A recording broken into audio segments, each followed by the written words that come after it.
I did already. Yeah. There. Without brush, but you should. I can do it also.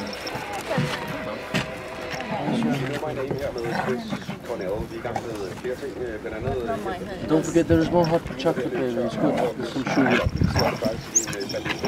Der kommer forskellige meldinger på, hvor lang tid reservetanken kan række.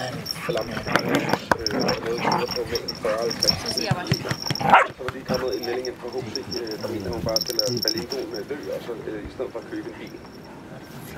Bare på. Nå, kan I følge med?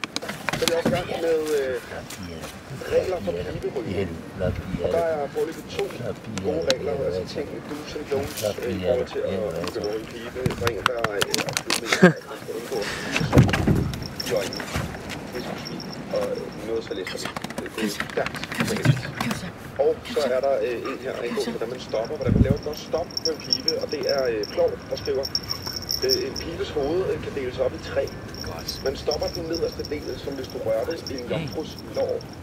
Den midterste som en lærerinde, og den sidste del som en murerarbejdsmand. Altså lidt mellem og kort. Det er sådan, man ligesom opbygger et godt stop. Det var Plov, der kom med det. Så er vi også efterlyst det mest og der er en her, det mest uhyggelige sted i Danmark, det er det gamle savværk i Lundsø. Prøv at gå ind i 90 og kigge på den stol, der står i midten af den tomme hal. Rør den ikke. Så er der pjenislærling. Det var godt, Julian. Det var godt. Sted i Danmark, det er hvad er det? Værksted. Hvad er det? Ud af lege. Og ikke eksisterende telefoner, der ringer. Ja, det er godt. Det mest uhyggelige sted i Danmark må klart være Mælstræde 10 i København. Ja, det er godt, Susie. Kan jeg kigge en tur ud på rørværkstedet på Lindø. Der er meget uhyggeligt for tiden. Der bliver jagtet stakkels mennesker.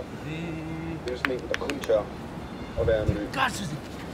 Og så er der også gang i den over på internettet. Nemlig på formiddagen, hvor Sara også bare kan melde ind. Og der er en del kommentarer på den. Og der er Mikkel for eksempel, der skriver, under min seng, der er de grummeste nullermænd. Føj for satan. Rasmus skriver, det er min kælder. Christian skriver, vejs ende. Bare navnet får mig til at byse. Lena skriver, Landia i vinter eller efterårsferie.